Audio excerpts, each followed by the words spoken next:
Kate is on mute. I'm assuming that's our Kate. We've got Kate and Kathy. Good morning, good morning, good morning. Good morning, Professor Quinton. How are you? Good morning, darling. Lovely to see you. And Thomas, it brings me more happiness and joy when I see you than I can humanly express. Same though, absolutely the same. How you going, brother? Are you going well? Doing good. I got back from a 10-day road trip up and down the Rocky Mountains, so I am disoriented and wish I was back on the road, but I'm feeling good. Can I say we are just the people to work with you through that disorientation. We are just those people. Unbelievable. And look how glamorous Donna looks. Oh my goodness. Oh gee, that's a good peasant top, that, Thomas. What do you reckon? That's a bit of high quality pent. Oh. That's looking nice. How you going, Donna? Not too bad. Not too bad. All the better for seeing you, Tara. Oh, good evening. It's so exciting. Our fabulous people are in the house. Beck's in, Jane's in. We haven't seen Jane yet. She's withholding her fabulousness. We'll find out why. But Kylie's in. Now, let me have a good look at you, Kylie. Oh, that was a queen. Hello. So Kyle's, how are you, darling? Yeah, great today. Good today. Jamie would be really impressed. I just spent the last day down at UQ looking at all the microscopes and all their fun stuff. So full of ideas again. So. Well, that is exciting. You look fantastic. That's brilliant. We've got Queen Maeve in. We've got Jane, Kathy, and Edwin. So Edwin's in as well. All our favourite people. This is just great. Edwin, good morning, legend. Oh, we're missing sound again. Oh, that's a good haircut too. Can you speak, Edwin, darling?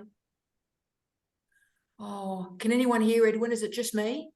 Oh, but can I say the haircut speaks, mate. It speaks.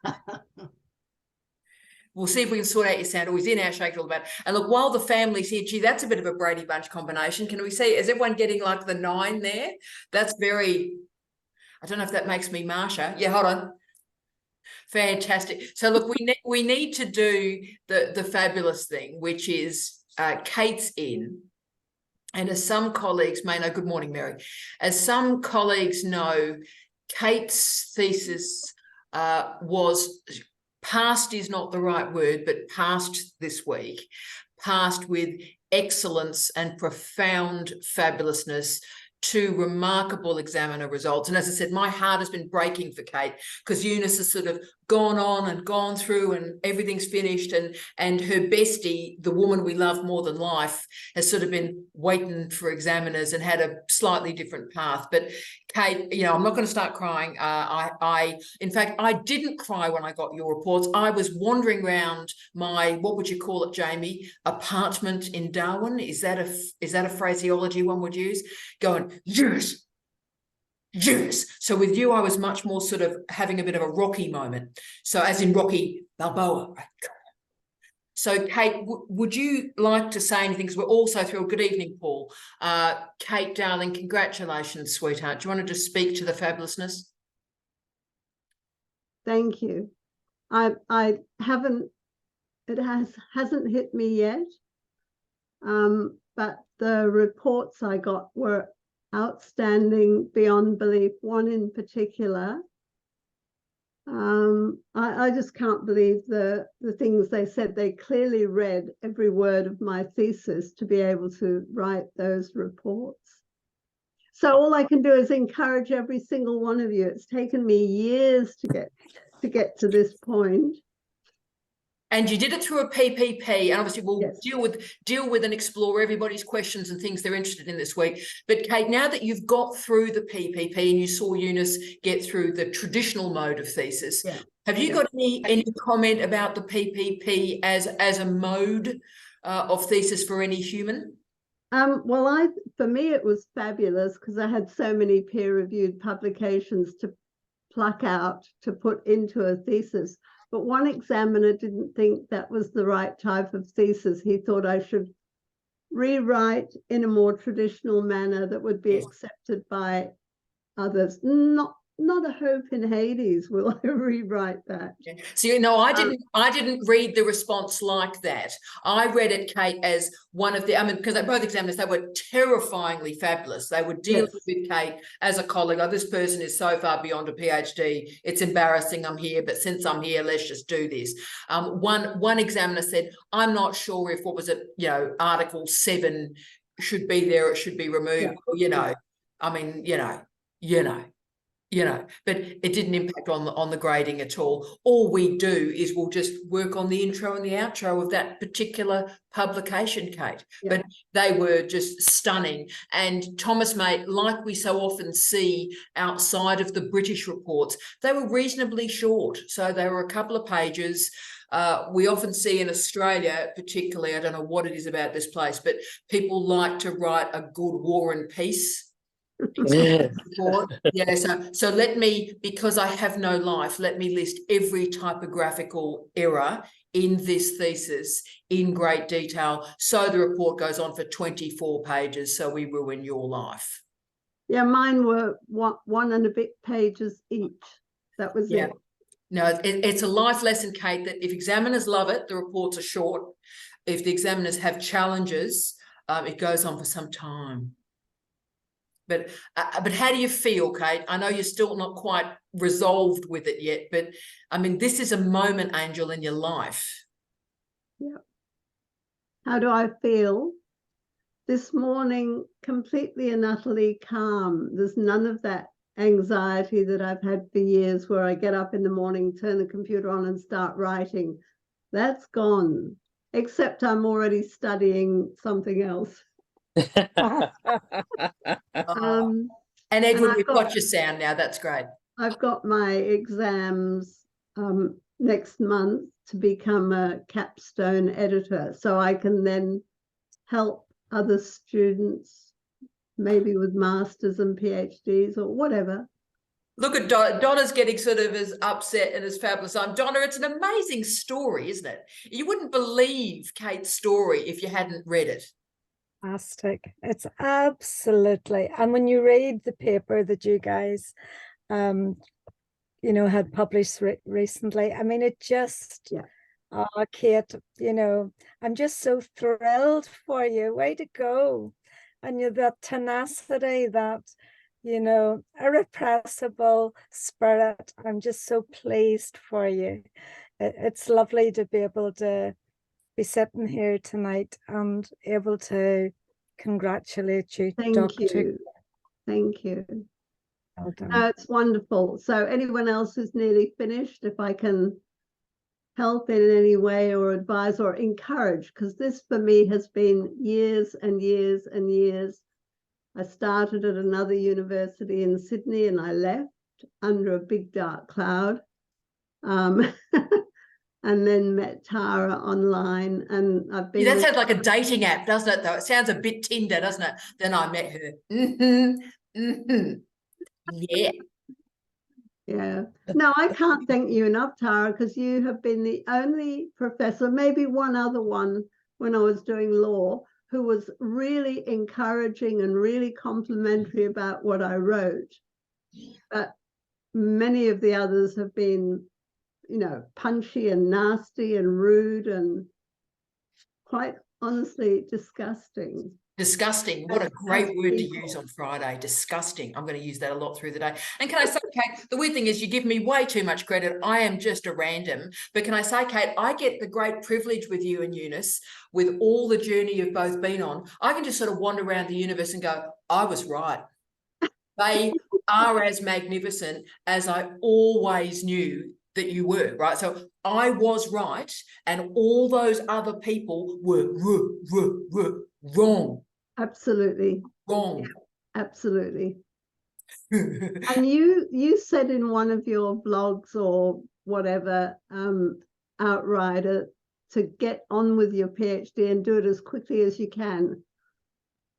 For everybody out there, I enrolled with Tara in September last year. And I finished the thesis in February this year.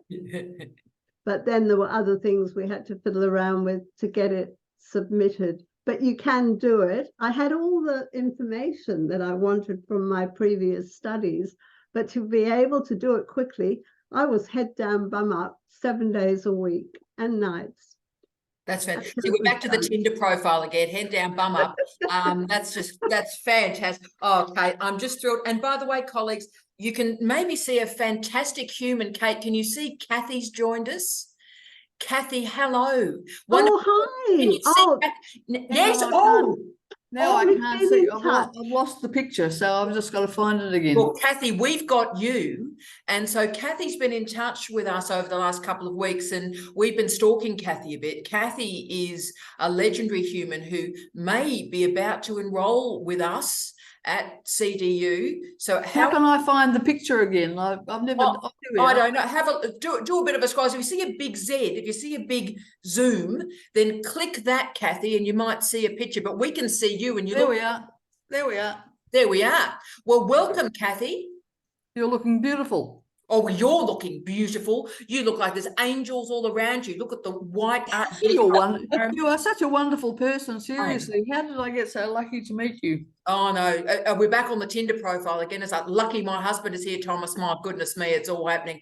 But Kathy, we wish you well. And as you've just seen, the lovely Kate, who's above you on my screen. I already said hello on email. Yes, we have. We have. And so with a bit of luck, Kate has just got through and done an incredible job with examiners. So Kathy, we hope you'll follow very quickly. And Maeve, Kathy is going to be doing an artifact exegesis thesis. Where's Maeve? Do I press the little arrow to see the other people? No, Maeve. Maeve. there she is. Hello, Kathy. There she is. Hello, welcome.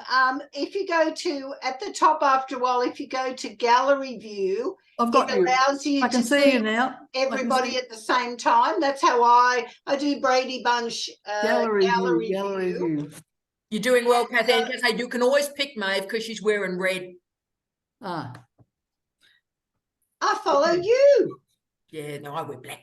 But no, darling, fantastic. So, Kathy, we wish you well. So this conversation, colleagues, as you know, every week it's sort of digital office hours.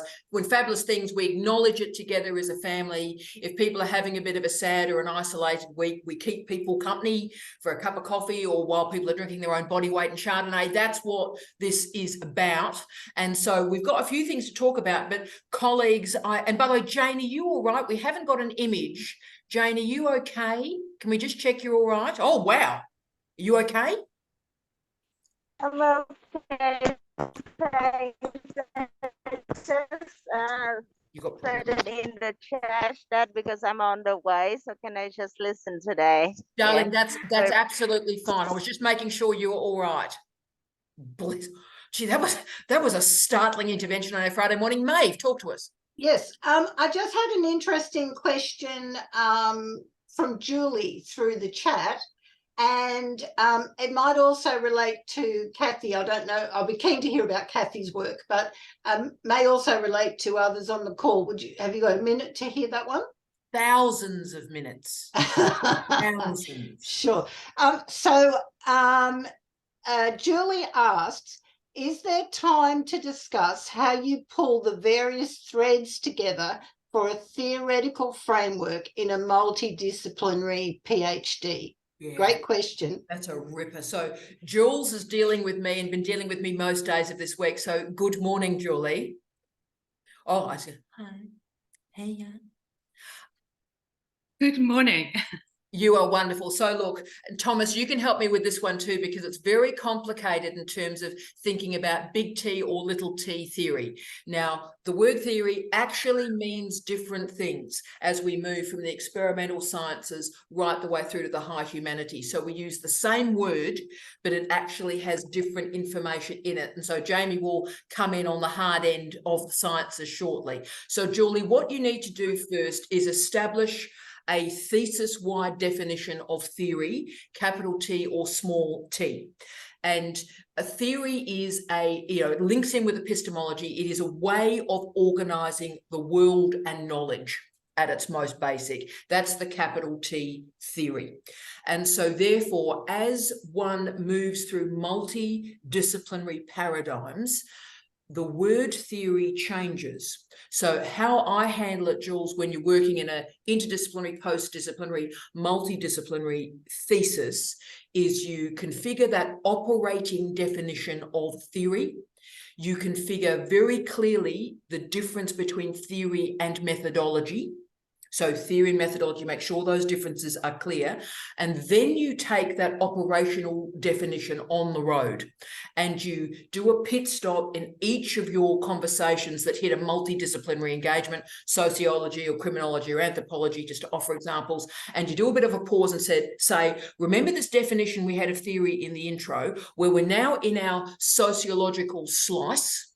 And let's now resonate that definition of theory within sociology or criminology or critical discourse analysis. So the key is, Jules, to put the problem into the work and always make sure, always think about it from the examiner's perspective.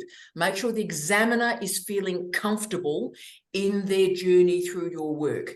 Now, the advantage of multidisciplinarity is that it very much is, here is a discipline, and here is another discipline, right? So as you're moving through the carousel of disciplines in multidisciplinarity, you can be precise. Interdisciplinarity is a bit complicated because you're obviously working with the liminality between the disciplines. So here's sociology, here's criminology, here's the definitions. Oh, thanks for playing. But the liminality is interesting in itself. And post-disciplinarity basically is where Thomas and I live most of the time. And so the post-discipline thinks all you've got is theory. There's only theory. You might think you're doing empiricism, but you are wrong because you're doing theory. So, Jules, I'll pause that for a second, Jules. Thomas, mate, do you want to throw something in and completely disagree with me there, brother? I definitely agree. Most of what I've done, or at least I'm thinking about my master's thesis, which kind of moved from like capital T theory to sociology to cognitive science. And so it took a very, like, cognitive science like showed up in methodology, but like introduction and the justification for doing that particular method came from the other disciplines. And so I couldn't necessarily rely on the home discipline to be like, hey, I'm going to like mess with this. And no other cognitive science was like, hey, we've already done this. So I had to like, well, what are these people saying? And then also just making sure like the story is sexy and that it's easy to read, because it does, with so many moving pieces, like having a through line of like, here's how we got from like this obscure thing down to like what we're doing and why we're doing it, and like making sure that like narrative arc is really strong, so that way people don't go, what's happening? I was reading sociology 2 paragraphs ago. Why are we now here? So spot on. So Thomas, you've done that much more loquaciously than I would ever do. But the key is with a thesis is it must have a spine. And I'm using that metaphor really intentionally because the spine allows the thesis to sit up and to see about itself and allows the examiner to watch what's going on as well. Whereas if we don't have a spine, we're sort of crawling around on the floor going, and examiners won't appreciate that. They won't respect us, Thomas. They won't respect us. And so the spine is crucial. Beautifully done, Thomas. And look, we need to, therefore, I'm sort of the high humanities, Thomas is in the middle. We need to go to the Sith Lord himself, Professor Jamie Quinton. Do you want to just offer the commentary on, because theory is a completely different paradigm in the experimental sciences and used in a very different relationship to, say, law and laws. But Jamie, the floor is yours, brother. Thank you. So yeah, in terms of theoretical constructs, in the sciences, a theory has a specific meaning in addition to a way of categorizing the world.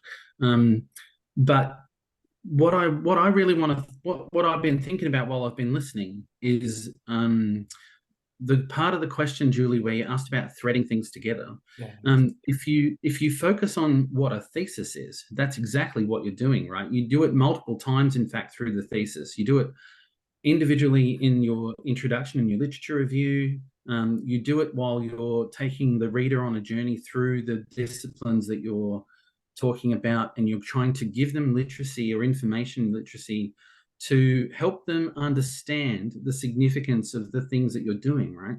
So you're threading the information literacy together, and you're making sure they have that literacy on the journey with you. And then when you get to the investigation and the results and discussion and the outcomes of your investigation, you've got to thread it together again. And they're the things that you thread to this spine that Tara's described. A great analogy, by the way. And then the spine itself is a thread that forms the thesis, which is the overarching single entity that is the entire document. Yeah. Yeah, I think that's absolutely brilliant. And Jules, one way I do this, because I'm about as subtle as a punch in the throat, is to make sure the examiners are following you on your spine, is every third paragraph of a chapter, I explain, hello, everybody. This is where we've been, this is where we are now, and this is where we're going, and you connect it to the SOC, the significant original contribution to knowledge. I think it's a real problem, Jules, and I've been reading a lot of theses recently. Obviously, this is sort of my day job. And what's really been worrying me, I just want to sort of overshare with the family this week, what's really been worrying me is people are sort of, what was the great verb someone used with me this week? I'm stapling a chapter in. Right, so stapling, use it as a verb, Thomas, mate. So it's like, yeah, thanks for that face. I did exactly that. You know, like the Labrador face. So stapling a chapter in. So in other words, I'm sort of got all these disparate things, which of course are sort of publications, right? Whether they're published or not. And then we're going to staple them in and hope that that's going to be a PhD, right? Now, that's frightening and it's risky and it's also inelegant. And I think it's important, Julie, and you are a very elegant woman, Julie, and I think the nature of being an academic is we are an elegant profession, and I'm very comfortable with that. And our job is not to sort of staple stuff together. My goodness me, are you kidding? What we do is we gently and carefully, with rigor and beauty, bring together and reveal knowledge, right? So, Julie, the point of crafting these connections together, that's what a thesis is. And the nature of multidisciplinarity and post-disciplinarity and interdisciplinarity is it's all very, very different. All very, very different. So, Jamie, were you going to throw straight in there, mate? I just wanted to say that when we write theses, we don't tend to write it in a linear fashion. We don't write it from the start to the finish. You know, that's the first draft, and it's probably got bits missing. So we do tend to write it in chunks, and we tend to put things in. And the challenge really, and I'm talking to a room full of writers that know this probably better than I do, that, as Tara's saying, the examiner doesn't want to play Twister. I'm putting that on a t-shirt. Kylie, our business model for t-shirts following Jamie around has just gone up a level. All right. Yep. Thank you. Please continue, Jamie. Oh, that's all right. I think I've made the point I wanted to make. Oh, so you just put it out there. I'm out. Well, the examiner doesn't want to read your mind. You have to, if they're constantly asking themselves, why are you telling me this? Thomas Australia, that's brilliant, Jamie. That is some of the best exam advice I've ever come across. Thomas, mate, go, brother. Only surprise your examiner in the first page. Everything else should be predictable. Oh, yes. It's always, I love a big start. I love sort of like a drag queen start, right? The drag queen reveal on the first page. Because it's like you're asking an examiner to read 60, 100, 200 pages. And if they're surprised through the whole thing, they're disoriented and not happy. Well, that's exactly right. So you start them well, and guide them, be a tour guide. But Julie, are we helping or are we making it worse? No, you are helping. That's why I want to start again and not try and retrofit. But then when you look at the examiners, who are your examiners if it's multi or interdisciplinary? Oh, Jules, because who are you? Yes. No. Where do you find a post-disciplinary examiner? But it's particularly challenging for me because I know most of them. In fact, I've been married to some of them, so it gets a bit complicated, Jules. But thanks, Kathy. You're the best, Kathy. But yeah, Julie, what you've got to do is, and this is the art. This is what I mean about the elegance of higher degrees. Is when one has an interdisciplinary less so, but multi and post. you've got to find an examiner that firstly is respectful of those paradigms, so is epistemologically, ontologically, and methodologically with you, brothers and sisters and non-binary identifying friends. So firstly, you look at their research and go, have they moved about a bit? Yeah, cool, rock and roll. But then you've got to acknowledge when you're preparing the paperwork to go to examination that no one or two examiners can cover everything. So what you try and do, Jules, and I've had a lot of these students, I'm talking, yeah, I think I'm now at 194 PhD completions, I think, and about 100 of them have been weird because, Thomas, they're our people. And so, Jules, what you've got to do is explain to people like me, deans and hierarchies, that this examiner covers about 70% of the thesis. This examiner covers about 60, 70%. They overlap by a fair chunk, but they come from different paradigms.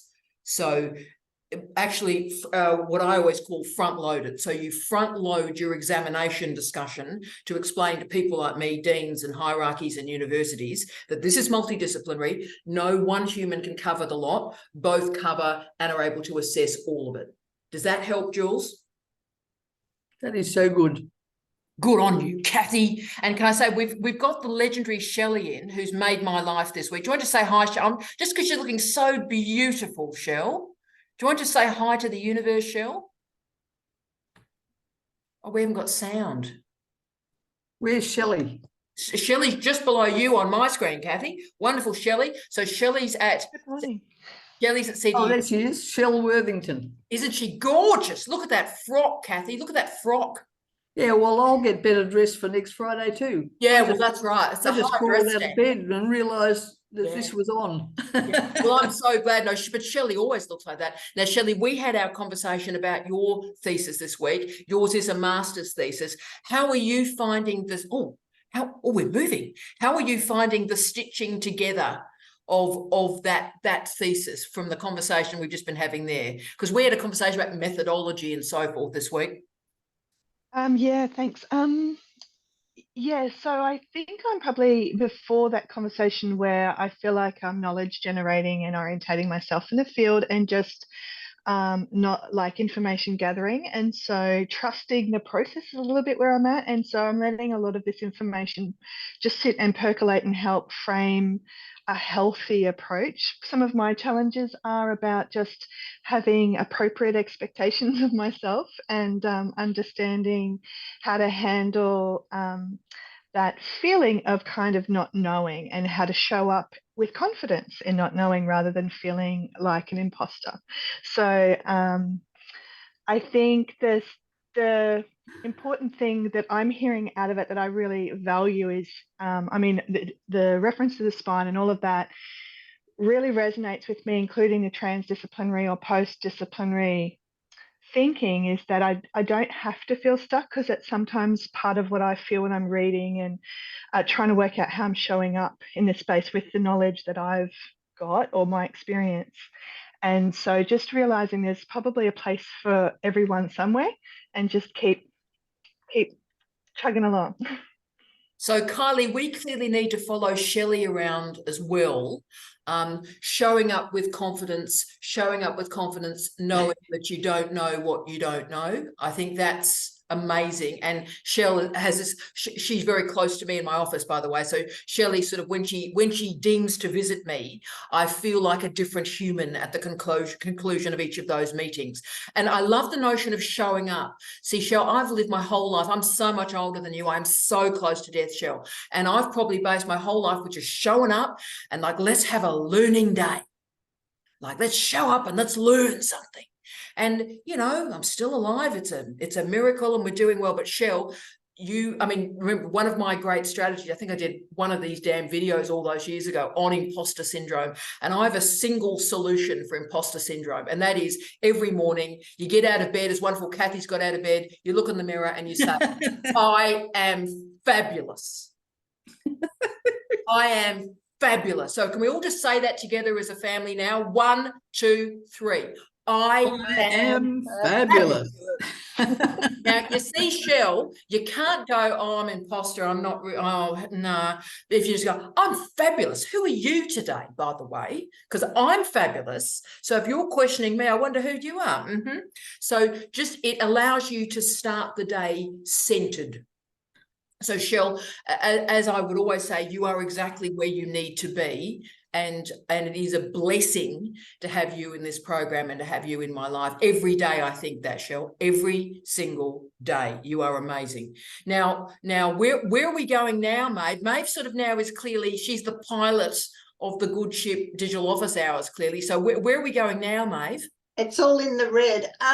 So where we're going now is to podcast, because that is our income stream task for today.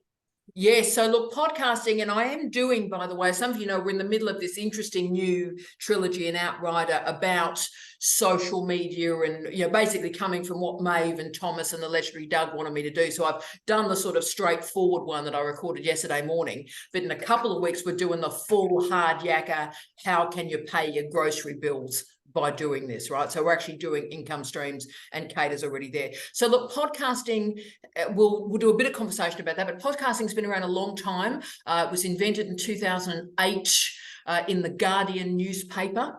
And it was used in its first 10 years pretty badly, particularly in education, as sort of this remedial work. That if someone didn't like turn up to a lecture, someone would record a bad podcast, often in a really bad lecture theatre with a really bad microphone.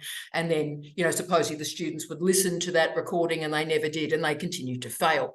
So that went incredibly well, but podcasting survived as this narrow casting rendering of radio. So very small audiences using a subscription model just kept podcasting bubbling through all these experiments. And it was always, and Thomas, we'll talk about you in a second, but it was always this incredibly experimental space. Why I got involved in podcasting and academic podcasting so early is you can try things. You can try tech, you can try hardware, you can try software, you can learn skills, Maeve, which then can provide a different platform for an income stream. So if you want to use podcasting as a skill development for audiobooks, that's a great idea. So you learn the skills with all the complexity of the genres in podcasting. But I think in the last little bit, and by the way, I want to talk about liberated syndication. Those of you that are thinking of getting into this space, there's lots of ways to do it, and we'll start wherever you want to start. But get a bit of hardware, get a bit of software. I use the Zoom microphones. I've used Zoom too. So the little cheap and cheerful entry into recording is Zoom, this fantastic German firm, and the Zoom 2 is great. I use the Zoom 6, which is sort of the next stage up, for many, many years, 5 or 6 years, and I'm currently on the Zoom 8. This fabulous Dalek of an object, right? So it's firstly got a fantastic interchangeable microphone, so all sort of microphones can click in. That's called an XY microphone. That's on most of the time. Thanks for playing. But what makes the Zoom 8 so terrific is you can do all sorts of plugins through it. So, Maeve, when we come to think about audiobooks, you can then plug in a proper desk microphone with a proper pop screen and make the Zoom 8 work. Now, this is pretty well the top end of town, but I will have this for 10 years. So back to liberated syndication. Liberated syndication has a subscription model. They allow all sorts of advertising to exist on those podcasts, and we as smaller podcasters can choose where that advertising goes, and that's incredibly important too. And why I like liberated syndication is they have pretty good politics, and they made a point of choosing advertisers carefully, particularly for different smaller podcasting audiences. So they do it with some, again, elegance and decency and integrity, and I've found them very, very strong over decades now. But Thomas, mate, you obviously got a different pathway. I've been sort of the old, you know, long haul trucker in podcasting, but you're doing fantastic work in that space. Talk to us about you and whether income streams are significant for you in podcasting and where you are on that. So I don't presently have any income streams through my podcast. I started it, and this may be like that, like maybe not imposter syndrome proper, but maybe like a cousin that hangs out on like the shoulder of academics, where it's like, I need to do more first before I do X, Y, and Z. And then you end up never doing that like more bit. And so I don't have any presently, but I will say Zoom, the like what we're on right now, enabled me to get into podcasting. And that's kind of like what was the technological impetus for me starting, was that as my colleagues from graduate school started moving across the country, I was able to keep up with them and get on Zoom calls with them and do interviews and do podcast episodes with them. And that kind of became a social outlet during lockdowns. And then it morphed into like, let's do podcast about the classes that I'm teaching and that my colleagues are teaching. So that way they have like external resources for those classes that aren't like lecture replacements. And then now it's moved into, we're interviewing people at like regional psychology conferences because we are now like mobile. We have like a little setup now. So it's not like profitable because we haven't moved in that direction, but it has been fun and we do it every week. So it's kept regularity. And so Thomas has given a perfect indicator there. And I mean, Maeve, when we make decisions about media platforms, I would argue we decide with audience first. Who is our audience? And for all of the platforms that we select, we do not require an income stream. I think we have to, again, once we've decided on audience and platform and the research we're going to disseminate, once we've got our triangle in place, then and only then, when our skill base is called and the imposter syndrome, I am fabulous, is managed, then one decides what is of income stream. So, for example, I very rarely do income streams from podcasting because I get the income stream from audiobooks, right? So in many ways, my podcasts are loss leading. I now use them purely for educational purposes at the moment. It might change in a couple of years' time. But I use them to do all sorts of experiments. I sort of use podcasts as my lab. And I used it as the lab to trial different tech, hardware, software. Zoom's a great example. Lockdown and Zoom transformed so many different video and sonic dissemination protocols, Thomas. So well done for stating that. But I'm a big supporter of, don't think you're going to have 57 income streams. Work on your skill set and decide which platforms are of use. So for Doug, he might experiment. What I'd recommend for Doug, hi Doug, recommend for Doug is he experiments a bit with podcasts, get himself comfortable with his voice and the sort of sonic Goffman-esque front stage, if you will. And from that point, work on the audiobooks. But can I go to Jamie? Because obviously, Jamie, you got into podcasts when you accidentally fell on a 5'2" blonde woman. Have you got any commentary? And it was accidental, Kate. It was just an accident, right?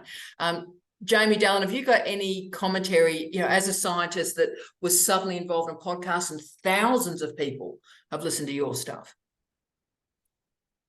Oh, wow, what a question. Well, it was certainly a completely different way of approaching things.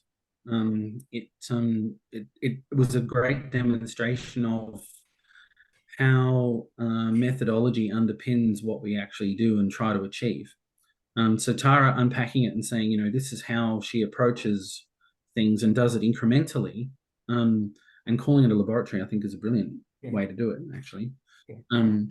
Because that's what happens, right? You want to test some things, you want to do some crude things first, and I mean crude in the sense of inelegant as opposed to negative. Yeah, just try it out and see how it goes. And it's instead of being a thought-based approach, which is what happens in the sciences, it's a conversation-based approach.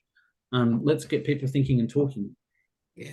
And Jamie, that's so important, I would argue. Let's talk about science literacies for a moment. And by the way, Shell is very involved in maths and science and mathematics and science literacy. So that's a big thing for her. But there's so many barriers that stop people engaging with maths and sciences because we were taught pretty badly, most of us at school level. So we've got this algebra, And so podcasts and the gentle conversations calm people down and create an alternative pathway through secondary socialization into the sciences and the maths. And as you and I have said so often, and COVID was crucial to this, people talk endlessly about believing the science. You shouldn't believe anybody.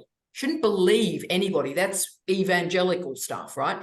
You need to understand, interpret, and evaluate the science. And if you as a citizen don't have the competency to do that, we all as a family need to help you develop that so that you don't trust anybody, you don't believe anything. You are able to review and evaluate and interpret and make a decision. So our earlier conversation about threading things together, Julie, with the spine, if it's believe, you don't need a spine. You just assert it up front. Believe this.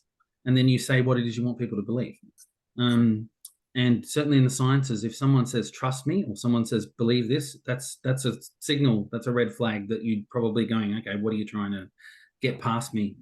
But yeah, I absolutely agree that in terms of using it, because again, it's about taking someone on a journey. And when we're podcasting, we actually talk about the thinking behind the thinking. We talk about what's going on underneath, as opposed to the thing in front that we're trying to present. Absolutely. So well said. And I mean, Paul, this is your business. You and I have so much in common. And good evening, Paul. We have so much in common, but the power of sonic literacies and the power of the voice, and you and I want to talk about the voice because, Maeve, we're talking about income streams, but really the sonic income streams for podcasting and audiobooks, everything starts with your voice. And Paul and I have had the great gift in our lives to have done media training. And I'm talking, when I did it when I was 16, I was put in an ABC training course at 16 as the only woman, because I think I sound like a bloke. And so therefore that's the only woman that could be on radio, is a woman that sounds like a bloke. But because of that, Paul, as you know, there's training in the voice. And the most intelligent person, an ABC commentator, said to me when I was 16 was, the greatest voices are able to put emotion into the throat. Now, that changed my life. So you often hear, Paul, great singers put a tear in the throat. So it's the ability to not just read flat text, but to be able to convey emotion, not through eyes or anything else, but to have emotion that you learn how to control it through your throat. So, Paul, do you want to talk about that, mate? Morning, afternoon, evening? Morning, evening. The bit that I find interesting about audio is that you look at video and it's a visual received communication, isn't it? It's a one-way, you receive video. But the great thing about audio is it's ancestrally, it's a two-way, age-old communication stream that I think unconsciously we relax into audio. It's a relaxed communication. And educationally, I use podcasting because it's a really good way as a feedback tool. So I now use it to bit of a tangent now, I suppose, but I use it in when students produce a dissertation or thesis. I use that instead of written feedback, because students at the moment don't read written feedback. They read the grade, they ignore the feedback, they move on. If we create almost a low-level podcast and actually talk through that feedback, they can then they got it and they can use it to be better reflective learners. But it breaks down the hierarchy of me as lecturer talking to them or giving them feedback. We become a bit more equal, and I think that's due to that kind of unconscious relaxation that we have with audio, and it's a better two-way communication. See, so what Paul's captured there is the the semiotic system of sound. So, yeah. So the listener is part of the story. Sound doesn't exist unless it's heard. And so the listener has to complete the sound. And so that's why sound has this great intimacy. So it's because listeners have to work a bit harder. So you often hear, that's why people love TikTok videos, because it's simple, it's straightforward, it's in your face, and you don't have to work too hard. We're having a great time. That's great. So the viewer doesn't have to do too much. The reason why sound means so much is we have to work harder to complete the semiotic system. And so therefore we're invested a lot more. Is that sort of where you're at, Paul? Yeah, absolutely. Yeah, and it's proven to work. I think And I think it's an underused in education and in the public sector. It's a massively underused tool in enabling better conversations, and it's a really good way of building really quick used communities of practice is the use of audio, because people are so relaxed to it, where video feels very one way. Very, very well said, Paul. So, Sarah, where are you on this story? Because I know it's the social semiotic is an interesting paradigm for you. I was looking straight at you in your fabulous red room, going to grab the semiotic book. Where are you? Oh, there it is. Oh, she's getting up. No. Oh, I love that book. Talk to me about that book. Talk to me about anything. I'm so excited. You've put a book in my face. Talk to me. Oh, we should start a book club, shouldn't we? Yeah. I've been on a bit of a journey with disciplinarity for a while now, and I've kind of moved down the other end, which is the social emotional response. I'm interested in what you said about post-disciplinarity, because I thought I was across most of the terms in the area. You know, interdisciplinary, transdisciplinary. Now, what is post-disciplinarity? So look, Sarah, I can't claim the origin story on this one. My beloved late husband, Professor Steve Redhead, I believe is the first person to coin it. So Steve Redhead coined it in his work moving between law, legal studies, criminology, sociology, cultural studies, popular cultural studies. And he and I were and I still am, he's dead, but he and I were very angry at gatekeepers. So I am very angry at what is happening in academic disciplines. And I am angry, I'm repulsed, I'm disgusted that certain people try to control the parameters of a discipline. And now, of course, in many disciplines in allied health and nursing, and for example, they're trying to control how interdisciplinarity works. So that, oh, well, only these things can come together in this way, and that's interdisciplinarity. So, Sarah, what post-disciplinarity is firstly, there's a bracket around the post. And the word post operates as it does in post-colonialism, Post-structuralism. And post-structuralism, postmodernism. I always put a bracket around it, and it does not refer to moving beyond the word that follows. So postmodern is not after modernism. It never was.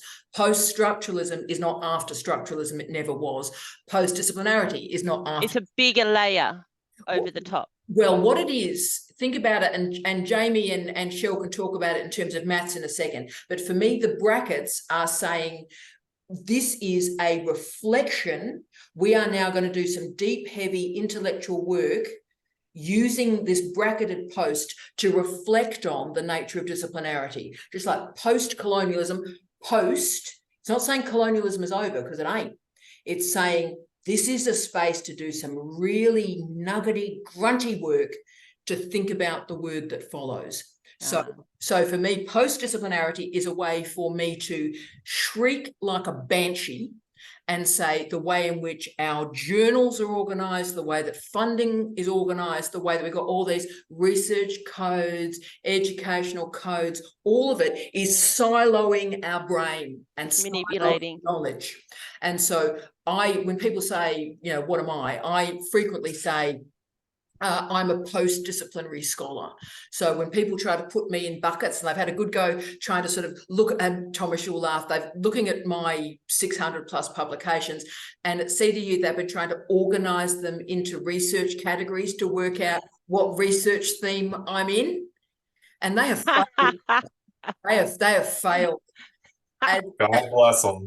God bless them. They had to go, and it just the square didn't fit into the circle at all. It didn't work at all. And so I sort of endlessly said, I'm a post-disciplinary scholar. And they went, yes, but we need to put you in a research thing. And of course, it doesn't work. And that's the point, Sarah. If certain scholars like me have to sort of exist in the corridor going, hello. You're on Mount Everest. You're looking over the world. That's what you're doing. No, I'm not. I'm in a pub toilet going, hello. I'm still here. No, but Sarah, so that's what it's about. It's about reflecting on the nature of how knowledge is cut up, and just as an epistemological and ontological reminder that it can be cut up differently. Does that help? It really does, but it's really made me rethink what I understand about disciplinarity as a concept. That's really interesting. Yeah, so I am just, see, I'm so old now, Sarah, that it just doesn't matter. But for me, gatekeepers and journal editors in the Australian system, the members of the ARC, and the ARC's lost a lot of power now. But that's an interesting question for everybody, though. Isn't it hard when you start off, when you put your PhD proposal in and everyone says, and part of that is, what's your codes? The FOR, the field of research. Field of research. And you go, right, I can possibly do the first two numbers, but then I don't know, I keep changing. And so you notionally put in 6 digits, but it's not true. It changes. No, exactly. And the thing is, don't go changing. The point is, Sarah, keep it changing. Keep it changing, because the flight through the codes is performing what you were trying to say. So in many ways, your movement through the codes is the conclusion of your thesis. Ooh, try and tell that to an examiner. I think there are plenty of examiners like me out in the universe, and Thomas, who are big believers in thinking about knowledge and its shaping in a different way.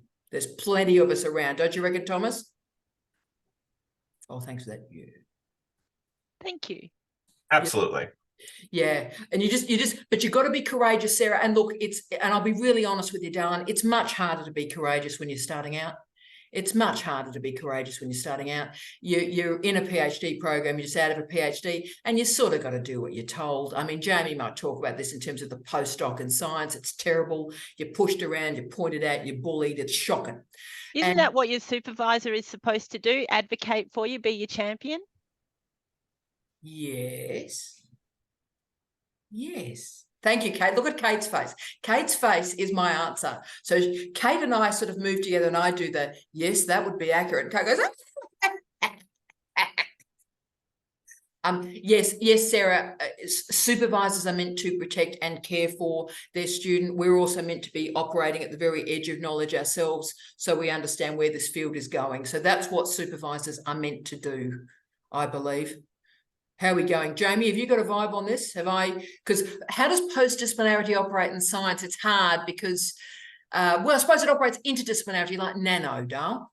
Well, I was thinking, I still think post means beyond, but it maybe not in time, but rather in the space of what is within discipline and what is connected to the discipline beyond the edges of the discipline. So in the sciences, I imagine that applied science is probably the best example of what you would probably call post-disciplinarity, in fact, because it's an application where, you've taken the discipline and knowledge and then you're applying it to a situation, a context. And of course, that explains the mess that's happening with fundamental sciences around the world at the moment, where what happened to the humanities for the last 20 years, which is like, let's get rid of the humanities, is now happening to the fundamental sciences. So physics degrees, chemistry degrees, biology degrees are being lost with the focus on medical science, with no one perhaps grasping, if you're training someone as a pharmacist, do you think they might need some chemistry? A great example. Go, Darren. A great example, and I'm going to drag Kylie into the conversation, is engineering, because if you look at the historical documents, there's lookup tables and so on, and there is developments that take place along the way, and those lookup tables get updated or replaced, or superior approaches. It's the fundamental knowledge development that makes that happen. And isn't that the reason why your first year in engineering is your fundamental subjects? You'll do your physics, you do your basic stuff, so you can then build on that understanding.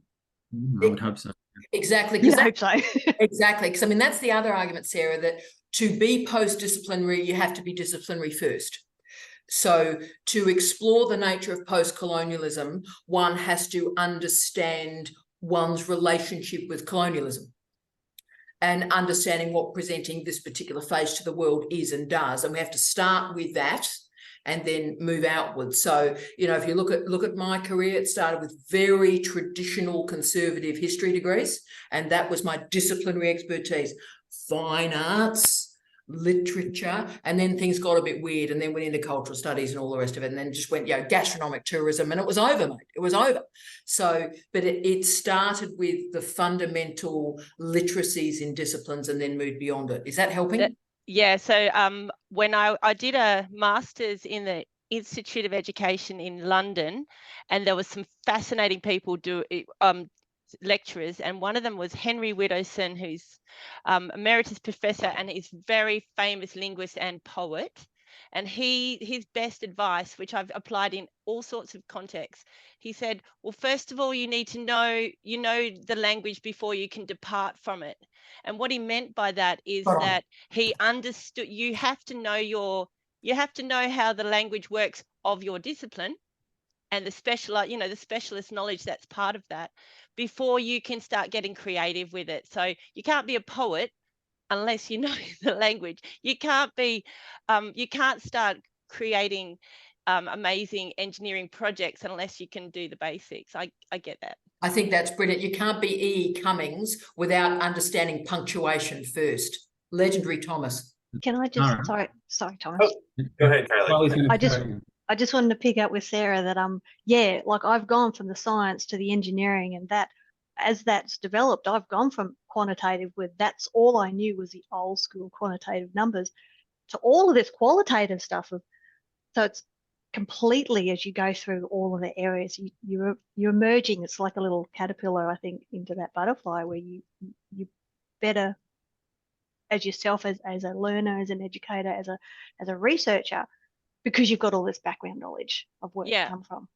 For me, as an educator, as a teacher, that has been really missing, because we've been so busy about like integrating all sorts of subjects together that in teacher education, what this book is about, is that the pendulum has swung across the years, and we found ourselves in the last maybe 10 years, 20 years, but we just started to come out of it, where we realized that our teachers actually need to have content knowledge, subject knowledge, before we start mixing it up and start being creative. Otherwise, you're going to have a watered down lesson. You're going to have kids that are only at, what are the 4 stages of learning? Know, understand, use, and master.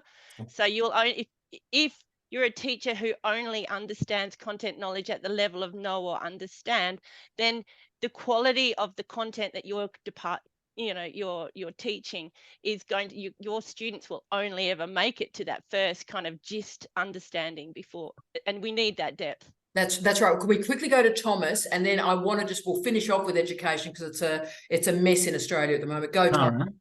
Sarah, Gay and Kathy have been having their hands up waiting to speak for a while. Oh, well done. So the only thing is Thomas was there for ages, then we'll go. But Thomas, you talk to us, and then we'll go to Gay. Go for it, mate. Well, this is my question for you, and it does tie into education, which is to do a PhD under a supervisor whose job it is to make sure that you are disciplined into a field, so then you can become post-discipline. How can a dissertation or thesis then be post-discipline if it's a mark of accreditation for a discipline itself? So is that where like tension between the advisor and the student shows up? Because the advisor is like, I'm here to make you a psychologist. I'm here to make you a physicist. And then you're like, but I have all these ideas. And it's like, but that's not the like expertise that you're developing. The first thing is you have to show that you've got grasp of knowledge, because the SOC requires a grasp of knowledge. So you've got to confirm, and you do that through references and referencing. So you confirm you know what you're doing, and then you explain to the student that this is not the best piece of research you'll ever do, it's the worst. And all those brilliant ideas you've got, they can all appear, just not right now. But the thing is, you've got to respect the student in their journey, but you've also got to explain you are writing this for examiners, and it's up to us to choose the examiners well, and then we can see how courageous we can be. Are we going to wonderful Gay? Was it Gay, Jamie? Gay? Hello, beautiful Gay. Hi, I just wanted to share a win if we've got time, but I don't know that we've got any time. Oh, what was share something with us? Go for it, Gay.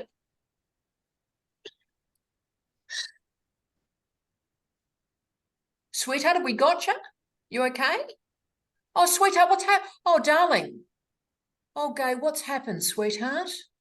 Oh, has she gone? Bless her. Look, Maeve, we'll look after her. Where's Maeve gone? Oh, Maeve's gone as well. She's just left. Oh, bless her. So look, we'll handle that, colleagues. As we know, it's been a pretty complicated couple of weeks for our Gay. So I'll sort that out and make sure she's all right. Bless her. Now, Jamie, what was the other wonderful human we were going to after Queen Gay? Kathy asked. Oh, Kathy. So since you're encouraging people to be weird, I'll admit that I think that the spine of my PhD is going to be haiku. This is one of the books that's absolutely affected me very strongly, A Net of Fireflies. Wow. And I've been teaching kids to write haiku for nearly 60 years because it's the most fantastic way of presenting information in the least words you possibly can. So I now think that I've got 100 pieces of racist legislation that form the body of my work, and I think that I'll introduce each one of them with a haiku and be damned to the world. And be damned to the world, and it's just up to your supervisor, that I believe will be me, to find a haiku enthusiast as an examiner to make Thomas's point. But as I said, as long as it's a SOC, a significant original contribution to knowledge, and it's original in form and content, then my job is to find you an examiner. Yes, because I should think I will ask the person who was my referee when I had 4 poems in the Southern Cross Law Review in 1998, which is, of course, the ex-JP, you know who I mean. Yes, I do. Yes, because he's a poet too, and so I'll ask him to referee that part of it, perhaps. Oh, that'll be fantastic. And I will follow you and will make it work for you, Kathy. It is tremendous to see you. So my dear friends, I hope you are okay. It's been wonderful to see Aziz too. Aziz, you are wonderful. You are a legend. We'll get to have a proper talk with you next week. Colleagues, I thank you for your time. Those of you that are joining us for Right Club, see you in a couple of minutes. And Donna, sleep well, my angel. Thomas, you're a legend. Can't manage without you both. Take care. See you all soon. Blessings. Blessings.